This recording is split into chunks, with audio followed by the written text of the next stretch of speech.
We're And live. we're rolling. We're rolling. Yeah, we're good. We're up and running. Awesome. Awesome. So, I'm not gonna lie, Stu. I have no clue what episode this is. I want to say this is 16. Okay, so it's safe for me to welcome everyone to episode number 16 of Off Angle. Yeah, and if it's the wrong one, then whatever. Yeah, true. That's fine. But I'm saying it's 16. Okay, let's just roll with 16. We had a wild week last week, so Yeah, there was just nothing getting done that week. Right. So I think In terms of we need to podcasting. Right. Yes. I mean, so basically, all what Hayden is saying is, I was out of town and basically on vacation. I was in Canada visiting my family and had a wedding to go to, and just really wasn't doing much work. So that meant that Hayden was over here doing all the work. So, It was a good week. It was productive, yeah, you got a lot done. but we just didn't. As far as getting the podcast done, that was the tough part. Yeah, it just didn't line up. It just didn't work out. It is what it is. Now, if we can I mean, if we can ever prioritize the podcast, then it's a different story. I think we've done a pretty damn good job, because that was the first week we've missed in 15 weeks. Yeah. No, we definitely have. Yeah. But still, I felt bad about not giving the person that listens their podcast. No, I agree. 100%. That sorry about that one, but that's just how it is right now. We're new to it. And now this week, and we have we wear many hats. Yes, we do. We have like 3 or 4 hats. But now this week, the table has done a 180, and now you are at the beach, and I'm here doing stuff, I guess, which I'm not got crazy busy, but right. Yeah, you after camp season, you get to chill for a couple weeks. Chill, take a breath for a second. Yeah, you know what? It's like, if I look at my schedule, it's still bumper to bumper, but it's not the same. Not as intense. Not even close. Way less stress. Yeah. It's just like, here's my list of things I'm doing today. It's all good. But during camps, I know crazy. Yeah. Right. There's a lot to do. And I know you're bumper to bumper, because both of us have just started adding, well, not just started, but we have been back skating regularly.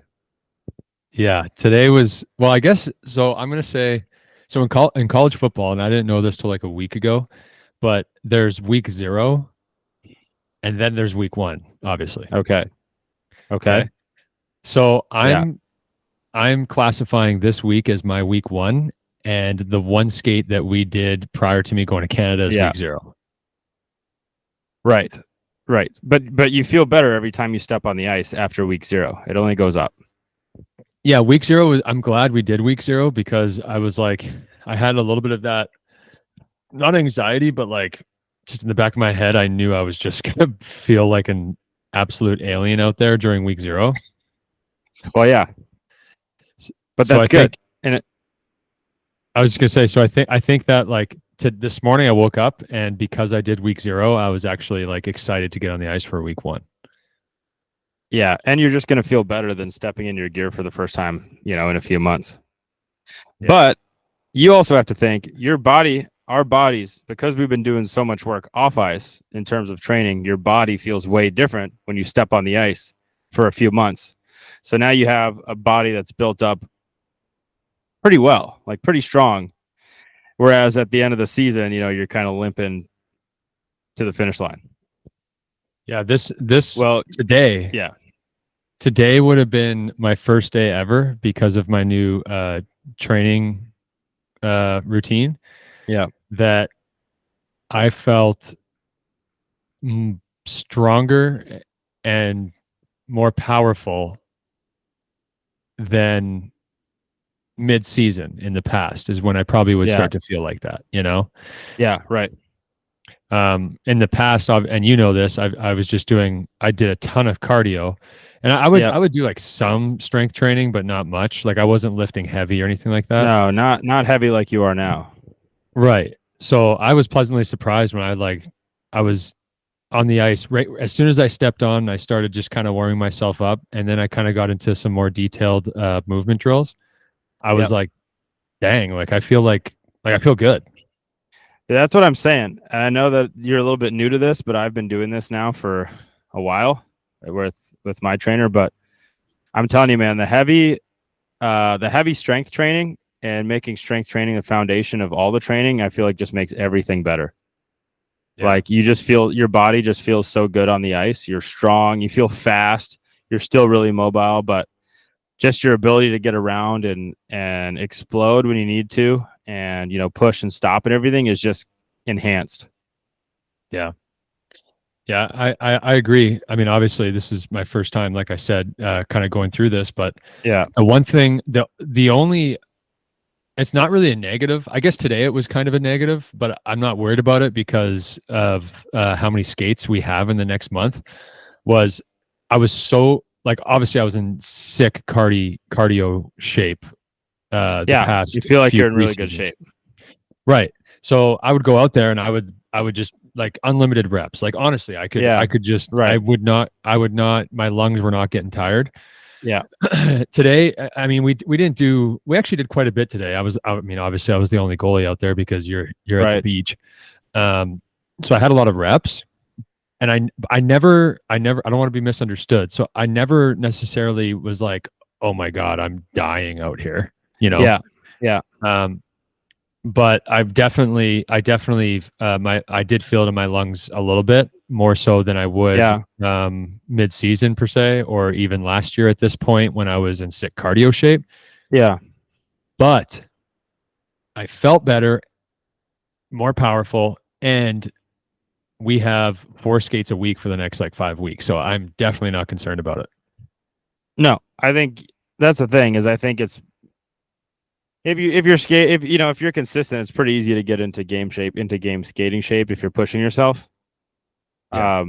But I mean, this is your first time, going up and down and side to side and all that in a while. And I would say that physically you tire.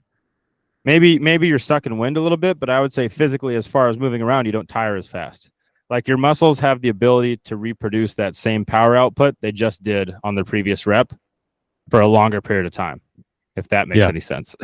No, it does, and that's a good way to put it because that's exactly how I felt. Like we were at the end of each a drill, I guess, because we did probably like 6 or 7 drills. Right. I was gassed, like I was okay. I'm gonna go grab some water and take a minute here, Yeah, that's normal. Absolutely.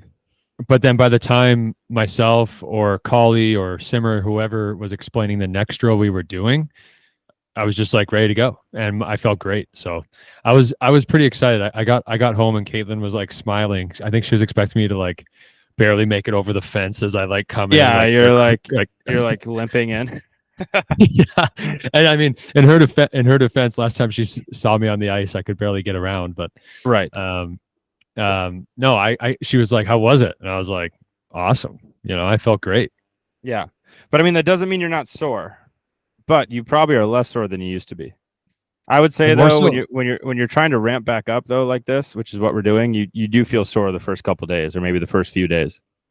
Yeah, it's hard to explain how my body feels right now. Like it's not necessarily sore. It's not stiff. Like I'm what 2.5 hours removed from my skate right now. Yeah. It's not sore, it's not stiff, but it's kind of a little bit of both. And I think it's just not, it's just, I mean, I was on the ice for an hour and 15 minutes, doing something that I haven't done for 4.5 months, sweating way more than I have in the last 4.5 months. Yeah, absolutely. So I think your body just eventually just gets used to it. But when you take such a long break, to have such a high output of, for example, just calories alone in a short amount of time, right? It's just not used to it. No, 100%. But I mean, the thing is, The tough thing is you do need that break because your body does go through a lot during the season, and it Right. does break down. And in your case, you're trying to reconstruct your hip girdle, essentially, is what I would call it, or your hip capsule or whatever. You Yeah. know? And which, by the way, felt incredible. And I give full credit.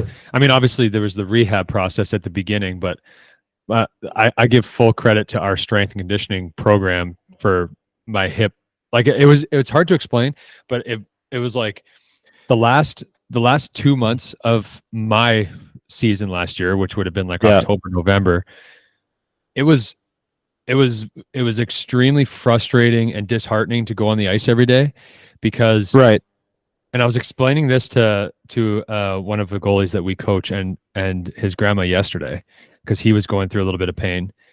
Yeah. It's not necessarily that during that time I was like scared necessarily of the pain, but I think mentally when you're, I mean, I specifically my for me it was my hip. Mentally, when I'm going into a position that I know is I'm gonna feel something in my hip, you almost like you don't you hesitate, and then when you hesitate you're slower or your Yeah. timing's off, and it just leads to it's just hard mentally to make it to obviously perform at your best but also enjoy it. So um, are you saying when you're injured or after or post surgery? I was saying when I was injured pre-surgery. Oh, 100%, man.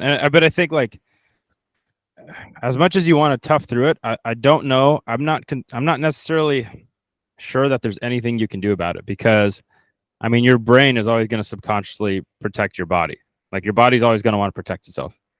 Just like if you're trying to if you're trying to isolate a certain muscle group lifting one way, the other muscle groups are going to try to help out because it doesn't make sense to your body to lift something using only one muscle or two muscles, So Yes. as much as you want to not do that, I feel like it's really hard to do. And then you see this with like, after injury. I want to say, that you see this all the time. For some reason, Derrick Rose comes to mind because I grew up, in Rockford, Illinois, which is near Chicago, and it's all Bulls around there, Chicago Bulls. But after surgery, there's also another barrier of trusting that joint or that whatever that is again.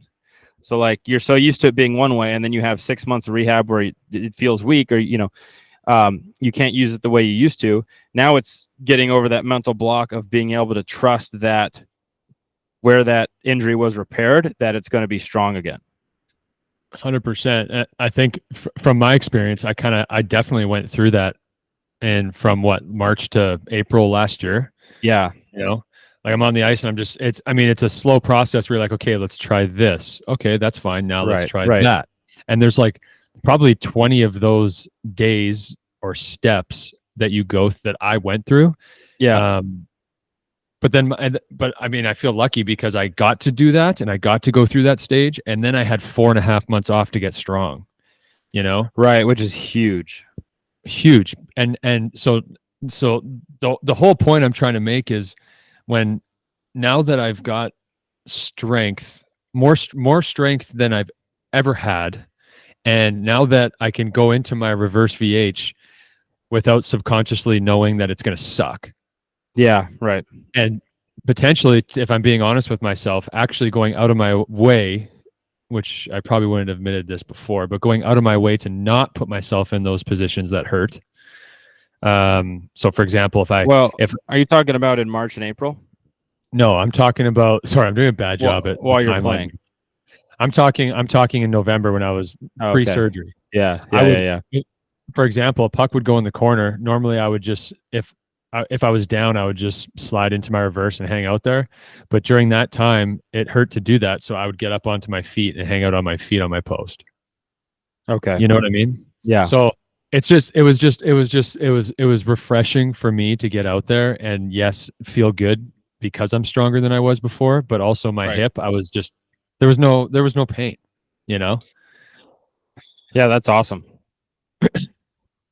But I mean, you got a brand new hip, but it's hard. The thing is, it's hard to strengthen around it after it's done, after it's fixed. But that's where, again, you have to give our program and yourself credit. you're able to do that, and now you feel great on the ice because the musculature around that hip is strong. Yeah. And it seemed like it really just kind of to me, to get that the weight from as an outside observer, to get that musculature strong, it seemed like you had to do months of work of not really feeling like it's strong. And then to me, like in the last 4 weeks, it's just like went up out of nowhere. So it's like you had to lay a ground layer for a really long time, and then it just like activated. But you couldn't see the work for a while. Yeah, I think you're right. I mean, even there might have been like a slight progression over the Yeah. last 3 months, Yeah. but definitely over the last month or two, it's been like for example, I'm sure you remember this because your brain's insane, but like in June, we were doing rear foot elevated split squats, Yeah. which is a mouthful. I'm surprised I could get that off. Yeah. And I was complaining that on my left side, it was like, it just felt, Yeah. it didn't feel, it Didn't didn't feel the hurt. same. It felt weak or unstable. Yeah, because those stabilizer muscles on that side hadn't gotten to the point they needed to be yet. Right. So then I basically just did the weight that I could, that I felt comfortable with. And then, like you said, your time lapse actually very spot on. About probably 4 to 6 weeks ago, I just like, oh, it doesn't feel unstable anymore. Let's lift. Yeah, because I remember you saying you always used to, when we would do those, you always used to say that side felt weaker because it didn't have the same stability. But then now recently you've been able to go pretty heavy, and you say it feels great. So I'm like, great, finally that stability's kicking in, which has allowed you to activate all your muscles to their full capacity now, which is sweet. Or I guess your strength to its full capacity, which is awesome. And then now that's translating onto the ice. Yeah, big time. What I want to know, and I hope we never have to find this out. Great. Okay, so the progression that we're talking about my strength and my hip specifically over the last, or basically this summer. Yeah. The data that we are talking about is a little bit skewed in my opinion because I never lifted heavy like I am now. Right. Yeah. What I would like to know is if you had the same surgery, if it would be the same kind of time period and the same progression, or if you would be, since you were used to lifting those heavy weights pre-surgery and pre-injury, would you have had a quicker recovery in regards to strength? I don't know. That's a good question. See, I think you would. Hard to answer that question because in my mind, your recovery was already at a bionic pace because you were going into the butterfly and RVH like 3 months or 2.5 months after surgery. Like, what are we talking about? That's got to be like one of the worst things on your hips. Yeah, it definitely is. But it didn't. When I was doing that in the spring, it didn't feel strong like it does now. But my point is you could internally rotate and get over into that hip like that, which is incredible. I've seen guys that can't I've seen guys that they're like 6 months out and they say they can't even walk or barely jog. You're going into an internal rotation, jamming your hip bone up into its capsule. Yeah. Like, to me, that's insane. But you gotta, is there a big bird flying over you or what? No, there's always, the sick thing about being down here is there's always jets flying over. Oh, that is sick. Like fighter jets, and I love it. So I'm always looking for them when I hear them. Oh, that's sick. What was I gonna say? Oh, the way. Okay, this is my uneducated theory behind what you're talking about. All right. My I like how we always have to have disclaimers because neither of us are doctors or strength coaches or nutritionists. It just avoids people being all we have is experience. They are right. We are not doctors.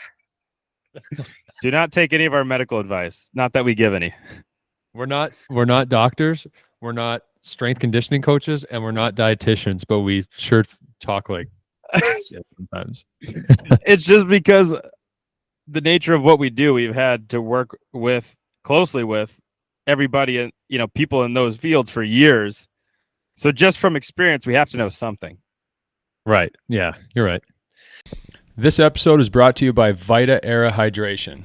Vita Era addresses two critical issues for a healthy lifestyle. First, throughout your day, you lose essential vitamins, minerals, and electrolytes. Whether you're taking a walk, working out, or engaging in any energy-intensive activity, VitaAera replenishes these nutrients without the processed sugars and artificial additives like sucralose or aspartame found in many hydration products. Instead, VitaAera uses stevia, one of the healthiest natural sweeteners, to provide a refreshing taste. Second, with 60 to 70% of our bodies made up of water and 75% of people chronically dehydrated, it's showing that we're not drinking enough water. As an additive to water, VitaAera encourages you to increase your water intake. VitaAera is a 3-in-1 solution. It provides your everyday essential vitamins and minerals, green tea for enhanced performance and recovery, and electrolytes to maximize hydration efficiency. Each serving includes 500 milligrams of potassium, equivalent to the potassium content of a banana. Stay hydrated. Drink VitaAera. Okay, my uneducated theory is that about what you're talking about, how I came back quickly and was doing things with my hip that probably most people wouldn't be able to do at that time. No. I think my hip was it was so mangled on the inside. Yeah. That it had like my femur, I guess, my femur and my hip socket had like my femur had no room to move inside the hip socket because it was literally just like the inside of a garbage can. But yeah, and it had a bulb on it that literally inhibited you from moving, right? Yeah, it had two bulbs that were banging each other, basically. Right. So, but then Doc goes in there, gets rid of those two bulbs, cleans up all the stuff that those two bulbs destroyed, sews back together what he could, I guess. And now it's like, now you're sorry, I had a funny thought in my head. Got to get rid of that. Essentially, you have a custom-made hip. Yeah. Like, it's good. Perfect. There's a lot of room in there to move. So to me, it's not that surprising that at 2.5 months I was able to do those things, because Doc told me, I don't remember the exact time frame, so I'm not even gonna pretend like I do, but it was prior to 2.5 months, the work he did would be healed. Okay. So you basically got on right when you were healed, which isn't surprising. Yes. So basically he said, let's call it 2 months. At the 2-month mark, all the work that I did is going to be healed, but you're still going to have 3-4 months of rehab to strengthen everything that's now gone to shit, basically. Right. Which is all your stabilizer muscles around that. I mean, let's not forget, we were thinking about you playing at the end of last season. Yeah. They cleared me like a week before playoff. Are you kidding? I haven't heard of anybody that has labrum surgery for their hip and is back the same season. As far as I know. I've seen people do it in the off season, but still. It's got to have happened. If I can do it, everyone can do it. That's what we say about anything that we do, because we just know ourselves. Yeah. I mean, we can't kid ourselves. There was a lot of work that went into it those 2 or 3 months. You know, it was every day. Yeah, absolutely. Yeah, I mean, you did the rehab. You're doing the rehab in the gym, all that kind of stuff every day. I think for the most part, majority of athletes that had access to the resources I had could have done what I did. With consistent work. Yes. But that's a good point, though. That's a good point about coming back from injury. I mean, in my experience dealing with some injuries or surgeries, and I'm not saying our doctors did this, but in general, doctors will give you timetables that in your mind aren't the best. But what I think happens is they often underestimate what consistent rehab, strength training of that area and strength training in general, just consistent rehab and working out can do to speed your recovery or expedite your recovery. Why is that? So I think sometimes I don't know, but because I think that they give people very conservative timelines. Or do you think it's because the majority of people they work with don't have the resources or money or whatever to... I would say, yeah, that's probably part of it. So probably maybe a lot of their data is based on that, and then they don't necessarily change it for athletes. But for example, it's your job to work out every day and do rehab on your hip. That's your job. If that wasn't your job and you didn't really need your hip the way you do, then yeah, you would just do your rehab, a couple times a week, 3 times a week when you could. But also, obviously, on top of that, you have work, which is perfect. That's what you should be doing. But in your case, you could do it 6 days a week, Yeah, 7 if you exactly. wanted, and it's your Yeah. job, and so that's what your time is allotted to. So I think that's a good thing, for athletes in general. You definitely don't want to push things, but you do want to be optimistic about your recovery time. Yeah. We were definitely optimistic because I think I was the only one in the world who was like, "Yeah, I'll be back. I'll be back this season. I'll be back." Right. Then obviously, I believed you, but I mean, the same thing with my shoulder surgery. When I had shoulder surgery, just when it was the same way. It was a very, I'd say, very conservative timetable, but I was doing things I wasn't supposed to be doing, months in advance. yeah, I think you're Not onto saying that's something, good. right? Yeah, yeah.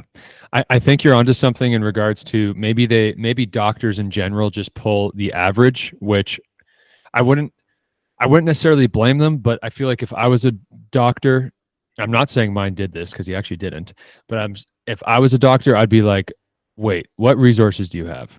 Oh, you can do this every day. You have a Yeah. PT, an AT, and a strength and conditioning coach, and all the equipment you need to do this every day. Yeah, you'll be good in 2.5 months. Right. Yeah. Like imagine an NFL player had the same injury I had with the resources they have. Yeah, you got to think they're going to be back even faster. I would think so. Like we have, like there's definitely things that an NFL organization has or player has access to that we don't. It better be. Yeah. So I got to think that those things are there for a reason, and it's going to help speed along their recovery. Yeah. Right. So I think it's doable. I mean, I wasn't surprised when I was cleared when I was, but I know a lot of people were for sure. Okay. Yeah, I mean, you had Aaron Rodgers thinking about coming back from an Achilles tear, which you're supposed to be done for a long time. And I think if the Jets weren't a terrible football team, he might have played the last couple weeks. Yeah, there was a lot of talk. I remember correct. Yeah, I think it was like the last like 5 or 6 weeks, all of a sudden the media was like, hang on, this guy's like kind of taking a few steps and throwing the football. Yeah. And then by like week 3 or 4, they were like, if they're contending, he's gonna go in. And maybe he might just go in because he's Aaron Rodgers and he's nuts in a good way. Right. And then eventually on week 2, it was he's nuts in a lot of ways. Yeah. But then I think you're right. I think eventually him or the organization, whoever it was like, what are we doing? Just probably the organization. Yeah, probably. Because he's an athlete and he's a competitor. I mean, yeah, he wants to play but they're going to miss playoffs. I mean, what's the point of him going in and risking tearing his ACL now? There is no risk. And he seems like a very smart guy. So his decision. Well, I think the risk is that now he's got to have ACL surgery and recover from that instead of just getting ready for the next season when they could make playoffs. You know what I'm saying? Yeah. Yeah. Especially in football. Well, I don't want to say especially in football because every sport is tough, but especially in football. Yeah. Actually, you know what? No, not especially in football because you can't even touch the quarterbacks. I take that back. Yeah. So no, he's probably plays the safest position in all of the sports now. Yeah, quarterback would probably. Curlers are probably at a higher risk of injury than NFL quarterbacks are nowadays. What about a kicker? Maybe a kicker? No, yeah, they have a higher risk of injury for sure. They're on the kickoffs. Yeah. Did you see the new kickoff or kicks, whatever, the new format? Yeah, I haven't really looked into it, but I don't like it. The boys don't start running until the receiver catches the ball. Can we just put those guys back on the 30 or 35 or 30 and just let them run at each other again? Can we play football? Well, to be honest with you, Stu, I think they actually changed the rule to more fit your desires. Which is what, high collision football? Yeah. Yeah. If I understand it correctly, because from what I've seen in the few preseason games I've watched. Okay, wait, let me backtrack. So in the past few years, the issue has been do you call it a receiver, the guy that catches the ball? I'd say the receiver. The guy receiver. The guy who catches returner. He's a returner. That's what it is. Kick returner. Kick returner. In the past few years, the kick returner catches the ball and he has a choice to run it or take a knee. And if he takes a knee, they automatically bring the ball up to the 20 or 25. 25 nowadays. Yeah. Which was brutal because it's just like there's no it Right. became Right. everyone would just take a knee and it was the kick Yeah, was you get automatically 25 yards. right. You might as well have just not done a kickoff for the past few years. Okay. Okay. Or a kick, not a kickoff. Right. Kickoff. Yeah. Now, if I understand correctly, what they're doing to eliminate that is if they catch the ball in front of the end zone, so not in the end zone. Yep.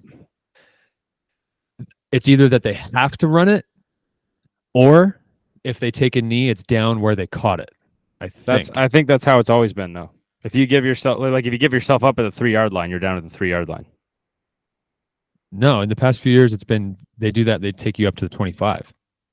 That's if you're below the goal line. Oh, I think you're onto something because there is something new. But you're saying, well, look, you're saying there's going to be more returns. That's your point. yes, and the reason for that. So I think you're okay. For the record, now that I think about it more, I believe you're right, but I'm still not 100% sure. Regardless, what I do know has changed is that no one moves off the line on either team until the ball has been received. Okay. By the kick returner. Okay. Yeah, because they line up way further up, right? Which I think is what the NFL is trying to do is entice that returner to then run and then cause more collisions. Right. I would agree if you're comparing it to the old system. But I'm comparing it to football, baby. Back in the day, they had guys line up at the 30. I'm catching it just below the goal line. I still got guys 50 yards away. Guess what? I'm running, and guys are sprinting at each other from 40 yards away. That is high collision impact football. But that's what it is now. No, because they're only running at each other from like 15 yards away. I'm talking about guys getting 45-yard running starts. And I know I'm about to hit someone. I think it is probably about a 40-yard start they got now. All right, well, I'm going to have to look it up. Yep. You got to look it up because I thought guys were lining up on the other side of the 50 on like the 45 or the 40. Instead of on their own 30. I'm getting confused now. Okay, we're going to have to watch NFL kickoff formats. We have to research this. We're going to have to watch some NFL games because I have not watched much preseason. Yeah, preseason sucks anyways. Okay, so there you go. Brutal football because if there's a good player in there, they play for like half a quarter. You don't play. And then you just don't play. So I do have to say, before we got on this podcast, we were on the phone and I said, I want to talk about the just being basically your first skate of the summer. Okay. And we did that, but then we kind of just got into my hip surgery. We got into first skate after injury. Yes. So I don't know where we're going to take this. I had a few points and I did not write them down, but I'm going to bring up one point that is in my head right now and you'll probably take it from there. I think we just get this point going and then, it sounds like we have some research to do. Yes. Okay. So what I have noticed, no matter if I'm in good shape or bad shape, the first skate of my off season, when I take off, probably at minimum a month. Yep. The thing that I'm not good at, holy shit. My brain, I guess, started. That thought's got to be in there somewhere. I can't track the puck. Yeah, it's harder to track the puck.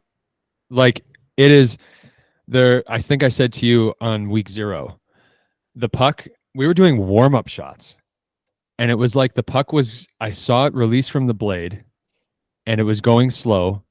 Then it disappeared on me.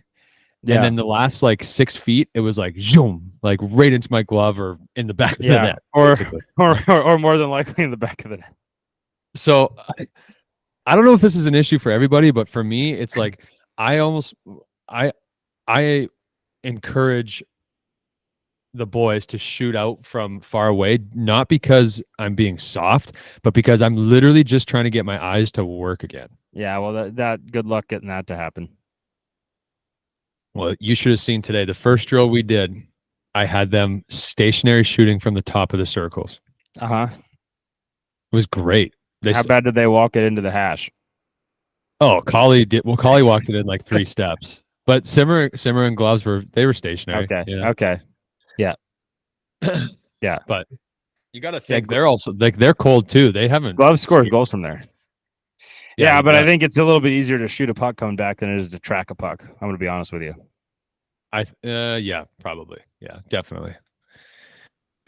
I mean, look, but that I think to me, I think that's normal. I think that's just part of coming back. Obviously, your tracking is not going to be where it was at the end of the season last year or during the season last year when you're seeing multiple pucks every day from between goalie world and practice and everything.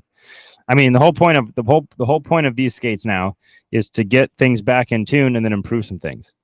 And then once we start getting our goalie worlds and practice and all that stuff in every day, then you just keep getting better from there. So the point I make, I bring all that up. The point I'm making is that I think that that's just part of the process of getting back on the ice, and that's just something that you can't be frustrated with because you're just not going to feel like you track the puck as well. Yeah, and it doesn't matter right now because that's the whole point of what we're doing is trying to get back to that point. But even let's say you didn't maybe if you didn't even step on the ice till camp, I think obviously for a few days of camp you're not going to track the puck the same, but I think you get it back fast. Okay, well let me ask you this then, because so we're going to be. So you've what? You've been on the ice 3 times, 4 times? Yep. Okay, and then now you're taking a week off. So on Monday, do you think you're going to be tracking the puck after 4 skates and a week off as well or close to as well as you will be in November? I would say no, but I'll be significantly better than I was when I first stepped on the ice 2 weeks ago. On week 0? Yeah, on week 0. Yeah. So, okay. So then another question. How long do you think it takes you to get to that point where you're tracking it at your best? That's a good question. That's hard. I think it's dependent. I think it depends on the person. But if you're talking about months and months off, then I would say, I don't know, maybe 5 or 6 skates. 6 skates. Damn. But you got to think, but I'm also somebody who's weird. Like, coach has asked me before, hey, if we just didn't skate all week and the first time you stepped on the ice was for warmups on Friday night, do you think you would play as well? And to me personally, I feel like, yeah, just step on the ice, track the puck in warmups, and I'd be good to go. Yeah, that's insane. But that's for me personally. But that's just how I feel. Maybe it's my warm-up routine. Obviously, practicing all week is way better than not. Yeah, but I'm saying if you had to, in a worst case scenario situation where you've been hurt all week and you're finally healthy and now you just have to step into a game, I would like to think I'd feel as good or as bad as I would, as if. Well, and that's assuming we're mid-season and I've taken a week off. Right. Due to injury, illness, or whatever. I definitely do not feel that way. I think for me it's probably my numbers probably double. Like it's probably like 12 skates, for me to get to that. I mean, I could see that top form, Like I think, but getting the reads and everything back, that takes a while. But there's for me there's like stages. There's like from week 0 to 1. I mean, it's fresh in my mind right now. I can tell you it's a huge jump, right? Right. Yeah. Improvement. But then from like from skate 1 to 6, it's probably going to be kind of just not great. It's going to be better than 0, but not great. And then from there is probably there's I say 12, but it's somewhere between like 6 and 12, where it's like all of a sudden it happens. I don't even realize it happens, but it just becomes the normal again. Yeah. And I'm just you don't even remember. You don't even remember that you couldn't track the puck, 3 weeks ago. Right.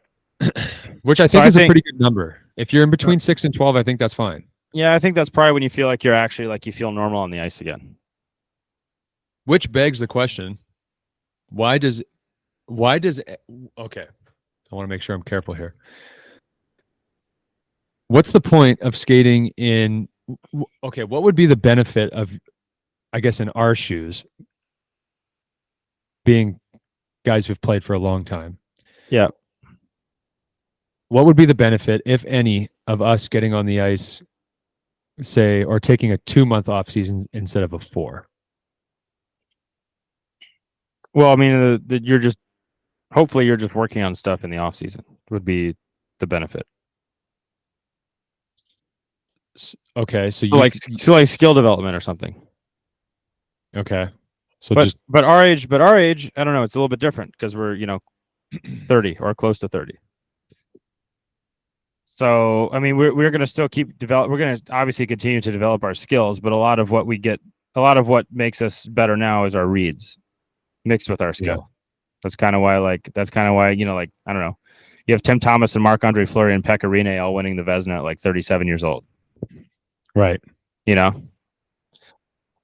I have heard from one of the guys this year told me that he knows an NHL goalie that he's a little bit close with, and he's older, and he says he doesn't even really step on the ice till like a week or two before camp. Really? That's wild. Mm-hmm. Because the way he's gotten himself now at his age, to him, it's all about the reads, and then getting the movements and back in, and the tracking and stuff like you're talking about is the part that needs to be brought back in or leveled back or recalibrated, let's say. Right. Because the older you get, the more just your ability to read the game is what makes you good. So like he's not going to lose his ability to read the game. When he comes back in, he has that ability to read the game. All he needs is like 2 weeks of recalibration, and then he's good to go. So you don't okay, so I agree. Our age, or maybe even, I don't know, like 25 years old to maybe retirement, I guess, to 40. Yeah. I think the reason why it's good for us to take those 4 months off is because it gives us that time that we need, and we need to prioritize taking care of our body in regards to building strength and just resting also from the ice. Yeah. Whereas I think it's necessary for people who are younger to focus more on their skill. Right. Than getting that rest. But I want to be careful when I'm saying this, because I still am a believer that no matter what age you are, it's good to step away and I mean, you hear it all the time. Do other sports. Yeah. Absolutely. I think that's something you should do. But I think when you're younger, that 2-month break is probably plenty. But with that being said, if you took 3 or 4, I don't think it'd be necessarily a bad thing. But I think that that month 3 and 4 at that age should probably be used for that skill development. Yeah, I mean, exactly. Like you look at our season; it's very intense. We play a lot of games. We travel a lot. We don't get the best, rest and recovery. So it's a lot of hockey, and your body's worn down at the end of it, and your mind and emotional. So you have to get away from it a little bit. Yeah, and not to mention the repetitive nature of the position that's just so unnatural. Yeah, on your body. And you see what happens if you don't. You see all the times, teams that win the Stanley Cup or they play in the Stanley Cup, they don't have that. They don't have that 4 months. They have 2.5. And you got to assume those guys basically are on the ice for that time, and they're slow getting out of the gates the next season when they come back because they're just not ready. I mean, you're just not mentally recharged yet, and it's hard to when you're in the middle of a season again. So I think you're right. Mentally and physically, that's really important. I mean, I was listening to an interview with Corey Schneider, and I think this was a few years ago, but he was saying the older he gets, the more he realizes how important time off the ice is. Whereas when he was younger, he was like, okay, I got to get on the ice. I got to get better. I got to work on this. But now that as he's gotten older, he's realized that his time off the ice is just as important as his time on the ice, because your body has to recover. You have to recover. You want to be at your best every time you step on the ice. Right. So he thinks that he's a better goalie when he's taking time off in the Yes. summer. Well, and I think during the season too. Yeah, well, Both. that's a Both. completely different can that we haven't even opened. Yeah. Rest during But the I mean, season. you got to think about your hips and their longevity and stuff. You preserve yourself by not doing, by doing 1,000 or 2,000 less butterflies in the summer. Exactly. I mean, I think so. I mean, and we're not going to go back into my hip, but just a short little tidbit on it was the doc said that it wasn't like an immediate injury. This was something that happened over time. So maybe there's something Right. to be said for those developmental years, and I'm talking that could be anywhere from the time I was 7 years old to 20. Yeah. Maybe if I took a little, and specifically from my teenager years when I was on the ice a lot in the summer. Right. Yep. Maybe if I took a little more time off, this hip thing wouldn't have happened. I don't know. I mean, you do hear it that it's a wear and tear injury. I hear people say that. Yeah.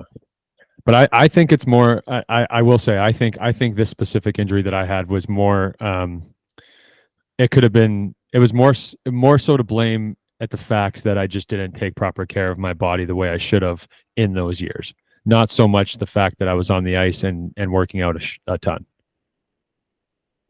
Right. Yeah. Exactly. I mean, and but even just playing other sports or something, like becoming an athlete, and which I'm sure you did, but Yeah. you're right. Like even just developing your body and less wear and tear on it. But you don't feel like you're going to be as good of a goalie if you do that at that time. But you will, I think. But you will, and you might even be better because you'll be healthy and you'll have longevity. Yeah. I was trying to again talking about the fact that we're not strength coaches or whatever or doctors. I was trying to explain to one of the goalies and parent that we work with yesterday that it's important that we train all the muscles in our body, and especially, and then I don't even remember how we got on it or how I got out of the conversation, but what I was trying to explain to them was just because necessarily we don't use muscle A and we use more so of muscle B doesn't mean when we're in the gym all we do is focus on muscle B. You know, I quickly got out of that conversation because I was again not educated enough to know why. But to me, it's just common sense that during the season, like you said, it's so long and it's so repetitive that we're using the same muscles all the time. Often we become weak in other areas. Yep. And for me, this summer, I feel like those other areas that I haven't been strong in, we've been, I mean, out of our hands, we have a strength coach that does this for us. But him prioritizing those muscles for me has made my other muscles and my entire body and performance feel so much better on the ice. Yeah, well, I mean, first of all, as a hockey goaltender, I cannot think of one muscle that we don't use all the time. Like shoulders, arms, we're always making hand saves. Your core, if you don't have your core, you're completely inefficient. Now your movements are sloppy and you're just wasting energy. And then obviously your legs you need for movement and explosiveness. And if your arms are weak and you can't keep them with you and they flail all over the place because they don't have integrity, they don't have strength, then your movements are going to be totally inefficient. You're not going to be able to make hand saves. I agree, but I've always been well, I shouldn't say always. I've been told by numerous people, trainers, that goalies we're all quads and calves or something like that. I can't remember. They're definitely quads, and and that we have no ass. But then I look at you, and you've got a dumper on you. But I mean, anytime we do a lateral movement, we're using our butt. I don't know. Are we? Anytime we do a power push, we use our butt. 100%. Yeah. I don't know. I do feel it a lot in my quads. I have no butt, so I mean, if I'm using my butt, I haven't even tapped into my abilities yet. Yeah, but you already said you feel more explosive. Anytime a goalie pushes laterally, you have to use your glutes. I mean, your glutes are on the side of your glutes are on the side of your leg, your butt. Yeah, I think that's like your powerhouse as an athlete. But I think if you think of it as the stance that we're in, I think it's a lot of quads and not a lot of butt. When we're in our stance, I could see it being a lot of quads, but like you're not in your stance that often. Well, That is sorry, that you're is not true. only in your stance. Well, yeah, I mean both I agree with, but I think maybe they've been saying that maybe trainers tell me this because they see me in the gym and they're like, huh, goalies must not goalies must not use their butt very much. That could be what it is. Yeah, but it's gotten better. Well, goalies don't use their butt, their core, their biceps, their triceps. This guy's Which all is just calves. not true. You look at like Andre Vasilevsky. Are you kidding me? Yeah, I honestly I've never seen his butt. Guy's huge. Yeah. But maybe he gets okay, my point is maybe he's huge and maybe you're huge because you do strength conditioning and not okay, this is where I think my argument's pretty good. I didn't do strength conditioning. I have Yeah, no butt. You do strength conditioning. You have a butt. Is that because you're strength conditioning or is that just because like what? Why? I want to say it's a combination. I don't think you can do this many thousands of power pushes and not have some sort of butt. I'm living proof of it though. They call me no buns Bob. We had a teammate 5 years ago tell me when I was walking away from him, tell me my body looks like an iPhone. Because Lotsie kind of looks like an iPhone, eh, boys? Yeah, I remember who that was. What are we talking Yeah, about? but Stu? you're also way more toned and muscular now than you used to be. Yeah, fair enough. But because I've been strength training. That's a good point too. I think it's a combination. I think you need both. And you know what? It might also have to. It might be hereditary too. I don't know. Maybe Yeah, that's a maybe good point. maybe I just come from people with no butt and Huge big calves. calves. Yeah. Yeah. I don't know, man. You got to remember my family is Latin American. Does that So mean we big got butts? we got some we got some thickness. Okay. Well, my family's a mix of everything, but I guess I don't know. The butt gene slipped somewhere. But the calf gene's great. Yeah, half genes there. What else? What else? I know we're probably coming close to an end here. I want you to go enjoy your vacation, but is there anything else you can think of that would be important to discuss in regards to getting back on the ice after a long period of time? I think we okay, I feel like there haven't been very many takeaways from this episode. I feel we gotta have at least one takeaway. Okay. Except for that you have big calves. Okay. And the takeaway needs to be when you're getting back on the ice for the first time in a while, your tracking and everything is just not going to feel the same. But you can't let that frustrate you and think, "Oh, I'm terrible." You have to trust that it's going to get back to where you want it to be, and it will. But it's going to be frustrating the first few skates back, the first 10 skates back, but you'll get there. And then, once you're there, you won't even remember that you had these times where you felt like you couldn't, track the puck whatsoever. I think that's a huge takeaway for people getting back onto the ice. If they've taken some time off for whatever reason, it could be injury. Maybe you're hurt for a few months. Maybe you play baseball over the summer, and so you don't play hockey for a few months, which is great. Maybe you have this or that. Whatever it is, I think that's one thing to remember is don't get frustrated getting back on the ice. You're not gonna feel as good as you did, and you're gonna feel like you can't track the puck, or you can't react to it, or you can't read it, and you just have to trust it and just focus on getting better. That's what I think. Yeah. That's probably all I want to say. Yeah, no, I agree. And there's a bunch of different variables, like you said. Everyone's situation is going to be a little different. You could be very likely you could be wearing new gear, so you throw new gear, specifically pads or chest protector, skates, whatever it may be, on top of not being on the ice for a long time. You're not going to feel right. No. And that's okay. It's eventually, like you said, it's over time and repetition. You're going to forget that you ever did not feel great. And then it's just going to become second nature again.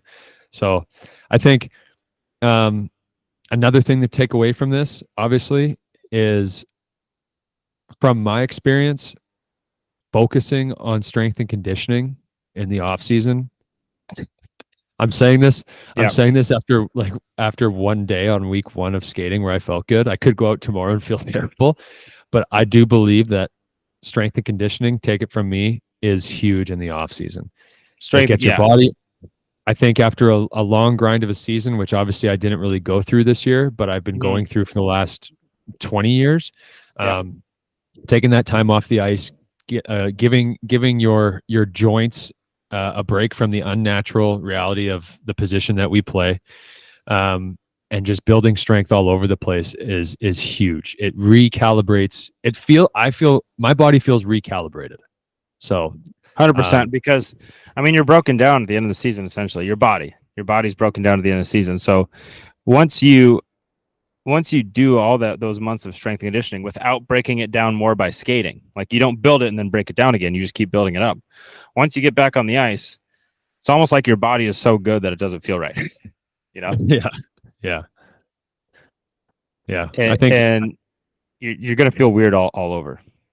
Yeah. And it's just such a goaltending is just such a weird.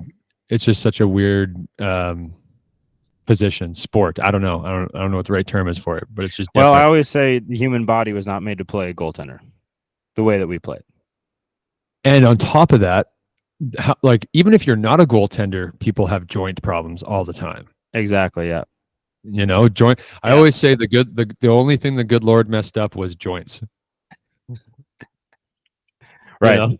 Yeah. Everyone's got like everybody I talk to over the age of 30 is like either has a shoulder, knee, or a hip issue. Yeah, that's a good point. Or back. Or lower back, right? So you throw years, like in our case, 20 years of playing this stupid position that we play on top of that. Right. If you're not taking care of your body, you're probably going to have some issues, 100%. I mean, yeah. Even every time you play goal, your body, you're like, what is this guy doing? 100%. I'm not made to do this, but I'll do it. I'm not made to do it though. Yeah. So, yeah, that's all I got, Stu. What do you got? That's it. That's all I got. That's all I got for today. What's on the schedule for the rest of the day at the beach? Well, when I walked directly in from the beach, it pulled this up and started recording. Now I'm going to walk directly back out to the beach. Perfect. So that's it. I'm happy for you. Thanks. I'm having my Bob mental reset. Kind of. Going for your walk? We'll still be productive. Oh, yeah. Yeah. I think what you should do is you should take your cell phone and you should either throw it as far as you possibly can, which is probably pretty damn far, or you should just bury it in the sand, one or the other. Get rid of it for the rest of the week. Yeah. Hey, man, maybe. We got 2 days left. You should literally leave an automated voicemail on your phone and your email saying, if I am out of town, if needed, call my phone number. Call Austin's phone number is what I meant by that. This is where it's nice that we're like two people working one person's job. Yeah. Well, not necessarily. You know what I mean? The only thing is we can never go on vacation at the same time. Right. We'll figure it out. Yeah, eventually. All right, buddy. Well, you go do your thing. I will. Thank you everybody for listening to episode what we think is number 16 of it was Off a Angle. little bit of a wild episode. We were all over the place, but there was some good stuff in it. Yeah, hopefully everyone could take one or two things from the mess that was. Right. We're getting back into it, just like we're saying on the ice, because we had last week off. I'm also on the beach right now, so I'm out to lunch a little bit. That's okay. You did good. We did good. We're good. We did relatively good. Yeah. Right. Relatively compared to maybe us. Yeah, exactly. Okay. I'm going to try and figure out how to end this recording. Give it an end. Manage recording. Yep. That's it. See you, everybody. Later, everyone. If I hit stop recording right now, is it going to save it? Yes, it'll save it. Okay. We got to keep that in there.